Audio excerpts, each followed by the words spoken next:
www.education.kerala.gov.in എന്ന വെബ്സൈറ്റിൽ പ്രവേശിക്കുക.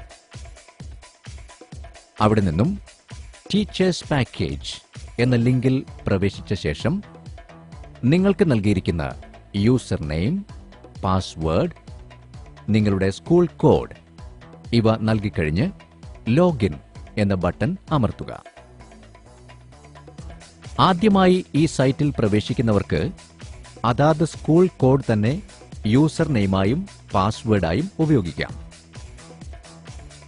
അങ്ങനെ പ്രവേശിച്ചു കഴിഞ്ഞാൽ പാസ്വേഡ് മാറ്റുന്നതിനായുള്ള ജാലകം ദൃശ്യമാകും. ഇവിടെ നിർബന്ധമായും പുതിയ പാസ്വേഡ് സമർപ്പിക്കേണ്ടതാണ്. ഇതോടൊപ്പം യൂസറിന്റെ പേര്, മൊബൈൽ നമ്പർ, ഇമെയിൽ ID എന്നിവയും കൃത്യമായും നൽകേണ്ടതാണ്. സ്റ്റാഫ് ഫിക്സേഷനുമായി ബന്ധപ്പെട്ട വിവരങ്ങൾ ഇമെയിൽ സന്ദേശമായും മറ്റും ലഭിക്കുന്നതിന് ഈ വിവരങ്ങളുടെ കൃത്യത ഉറപ്പാക്കേണ്ടതാണ്. സ്കൂളിന് ഇമെയിൽ വിലാസമുണ്ടെങ്കിൽ അതുതന്നെ നൽകാൻ ശ്രദ്ധിക്കുക. ഇങ്ങനെ പാസ്വേഡ് മാറ്റാനുള്ള വിവരങ്ങൾ സമർപ്പിച്ചു കഴിയുമ്പോൾ ഇപ്പോൾ കാണുന്ന ജാലകം ദൃശ്യമാകും. ഇതിന്റെ ഏറ്റവും മുകളിലായി നിങ്ങളുടെ സ്കൂൾ കോഡ്, സ്കൂളിന്റെ പേര് ഇവ ദൃശ്യമാകും. ഇവ ശരിയാണെന്ന് ഉറപ്പുവരുത്തുക. ഇതിനുശേഷം മീഡിയം ഓഫ് ഇൻസ്ട്രക്ഷൻ അഥവാ ബോധന മാധ്യമം ശരി അടയാളം ഉപയോഗിച്ച് തിരഞ്ഞെടുക്കുക.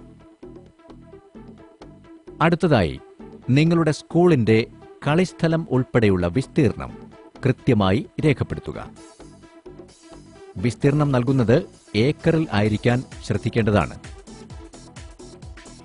അടുത്തതായി നിങ്ങളുടെ സ്കൂളിലെ കുട്ടികളുടെ UID അഥവാ ആധാർ രജിസ്ട്രേഷനുമായി ബന്ധപ്പെട്ട വിവരങ്ങളാണ് നൽകേണ്ടത്. അതിന്റെ വിവരങ്ങൾ അതാത് സ്ഥലങ്ങളിൽ നൽകുക. അടുത്തതായി സ്പാർക്കുമായി ബന്ധപ്പെട്ട വിവരങ്ങൾ നൽകാനുള്ള സ്ഥലമാണ്. ഇവിടെയും ശരിയായ വിവരങ്ങൾ നൽകിയ ശേഷം സബ്മിറ്റ് ബട്ടൺ അമർത്തുക. അപ്പോൾ ദൃശ്യമാകുന്ന ജാലകത്തിന്റെ മുകൾ ഭാഗത്തായി വ്യൂ ഫിക്സേഷൻ ഡീറ്റെയിൽ എന്ന ഒരു മെനു കൂടി പ്രത്യക്ഷമാകും. ഈ മെനുവിൽ ക്ലിക്ക് ചെയ്താൽ പ്രത്യക്ഷമാകുന്ന ജാലകത്തിൽ ഏറ്റവും മുകളിലായി കാണുന്ന പട്ടികയുടെ ഇടത്തെ അറ്റത്ത് കുട്ടികളുടെ ക്ലാസ് തിരിച്ചുള്ള പൊതുവായ എണ്ണവും ഡിവിഷനുകൾ അടിസ്ഥാനമാക്കിയുള്ള എണ്ണവും കാണാൻ സാധിക്കും. ഈ വിവരങ്ങൾ 2010-11 സ്റ്റാഫ് ഫിക്സേഷനുമായി ബന്ധപ്പെട്ട് ശേഖരിക്കപ്പെട്ടവയാണ്. അതിന് തൊട്ടു ചേർന്നുള്ള കോളങ്ങളിൽ ഭാഷാ അടിസ്ഥാനത്തിൽ ക്രമീകരിക്കപ്പെട്ട കുട്ടികളുടെ എണ്ണം സംബന്ധിച്ച വിവരങ്ങളാണുള്ളത്. ഈ പട്ടികയുടെ തൊട്ടു താഴെ പ്രസ്തുത വിദ്യാലയത്തിലെ ജീവനക്കാരുടെ എണ്ണം സംബന്ധിച്ച വിവരങ്ങളാണ് കാണാൻ കഴിയുക. ഈ പട്ടികയിൽ അതാത് ജീവനക്കാരുടെ തസ്തികയുടെ പേരിന് മുകളിൽ ക്ലിക്ക് ചെയ്താൽ അവരുടെ വിവരങ്ങൾ നൽകാനുള്ള ജാലകം ദൃശ്യമാകും. ഇവിടെ അവരുടെ അനുയോജ്യമായ പെൻ നമ്പർ നൽകുമ്പോൾ അതാത് ജീവനക്കാരുടെ പേര്, ജനന തീയതി, ജോലിയിൽ പ്രവേശിച്ച തീയതി ഇവ ദൃശ്യമാകും. ഈ വിവരങ്ങൾ രേഖപ്പെടുത്തിയ ശേഷം ശരിയാണ് എന്ന് ഉറപ്പുവരുത്തി സബ്മിറ്റ് ബട്ടൺ അമർത്താവുന്നതാണ്. നൽകിയ ഏതെങ്കിലും വിവരം തിരുത്തണമെങ്കിൽ വലതുവശത്തായി കാണുന്ന റീസെറ്റ് എന്ന ബട്ടൺ അമർത്തി വിവരങ്ങൾ പുനഃക്രമീകരിക്കാവുന്നതാണ്. ഇങ്ങനെ വിവരങ്ങൾ നൽകുന്നതിനനുസരിച്ച് ഈ പട്ടികയുടെ വലത്തെ അറ്റത്ത് അതാത് തസ്തികകളിലെ വിവരം രേഖപ്പെടുത്തിയവരുടെ എണ്ണം ദൃശ്യമാകും. ഇങ്ങനെ എല്ലാ തസ്തികകളിലുള്ള ജീവനക്കാരുടെയും വിവരങ്ങൾ പെൻ നമ്പർ നൽകി വിവരങ്ങൾ രേഖപ്പെടുത്തേണ്ടതാണ്. ഇപ്പോൾ നാം നോക്കിയ പട്ടികയുടെ തൊട്ട് താഴെയുള്ള പട്ടികയിൽ 2011-12 വൺ ഡേ വെരിഫിക്കേഷൻ മുഖേന ലഭ്യമായ വിവരങ്ങളാണ് കാണാൻ സാധിക്കുക. ഇവിടെ റോൾ സ്ട്രെങ്ത്, വെരിഫൈഡ് അറ്റൻഡൻസ് എന്നീ കോളങ്ങൾ കാണാൻ സാധിക്കും.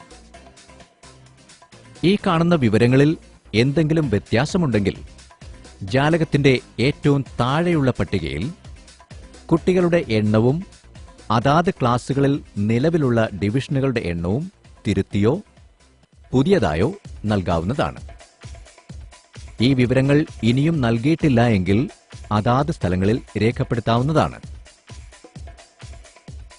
ഈ ജാലകത്തിൽ ദൃശ്യമാകുന്ന വിവരങ്ങൾ നേരത്തെ തന്നെ സ്കൂളുകളിൽ നിന്നും ശേഖരിച്ച വിവരങ്ങളുടെ അടിസ്ഥാനത്തിൽ ലഭ്യമാക്കിയിട്ടുള്ളതാണ്. ഈ വിവരങ്ങളിൽ എന്തെങ്കിലും മാറ്റങ്ങൾ ആവശ്യമായിട്ടുണ്ടെങ്കിൽ അവ കൃത്യമായി രേഖപ്പെടുത്തിയിട്ടുണ്ടെന്ന് പ്രഥമ അധ്യാപകൻ അല്ലെങ്കിൽ പ്രഥമാധ്യാപിക നിർബന്ധമായും ഉറപ്പുവരുത്തേണ്ടതാണ്. ഡിവിഷൻ തിരിച്ചുള്ള വിവരങ്ങളിൽ തെറ്റുകൾ കടന്നുകൂടിയിട്ടുണ്ടെങ്കിൽ അവ തിരുത്തുന്നതിന് അനുകൂല രേഖകൾ നിങ്ങളുടെ കമ്പ്യൂട്ടറിൽ നിന്നും അപ്ലോഡ് ചെയ്ത് സമർപ്പിക്കാവുന്നതാണ്. ഈ വിവരങ്ങളുടെ കൃത്യത പൂർണ്ണമായും ഉറപ്പുവരുത്തിയ ശേഷം കൺഫേം ബട്ടൺ അമർത്തുക. ശ്രദ്ധിക്കുക, കൺഫേം ബട്ടൺ ഒരിക്കൽ അമർത്തിയാൽ നിങ്ങൾ നൽകിയ വിവരങ്ങൾ സ്ഥായിയായി സ്ഥിരീകരിക്കപ്പെടുകയും അവ തിരുത്തുന്നതിന് പിന്നീട് അവസരം ലഭിക്കുന്നതുമല്ല. ഈ പട്ടികയുടെ തൊട്ടു മുകളിലായി 3/10/2011 ലഭ്യമായ കുട്ടികളുടെ എണ്ണം സംബന്ധിച്ച പൊതുവായ വിവരങ്ങൾ കാണാവുന്നതാണ്. ഈ വിവരങ്ങളുടെ പൂർണ്ണമായ കൃത്യത സ്റ്റാഫ് ഫിക്സേഷൻ പ്രക്രിയയിൽ വളരെ പ്രാധാന്യമർഹിക്കുന്ന ഒന്നായതിനാൽ കൺഫേം ബട്ടൺ അമർത്തുന്നതിന് മുൻപായി വിശദമായ പരിശോധന സ്ഥാപന മേലധികാരി നടത്തേണ്ടതാണ്. വിവരങ്ങൾ ഒരിക്കൽ കൺഫേം ബട്ടൺ അമർത്തി സ്ഥിരീകരിച്ചു കഴിഞ്ഞാൽ ഇപ്പോൾ ദൃശ്യമായിരിക്കുന്ന ജാലകത്തിന്റെ മുകൾ ഭാഗത്ത് വലത്തേ അറ്റത്ത് കാണുന്ന ലോഗ് ഔട്ട് എന്ന ബട്ടൺ അമർത്തി പുറത്തു കടക്കേണ്ടതാണ്.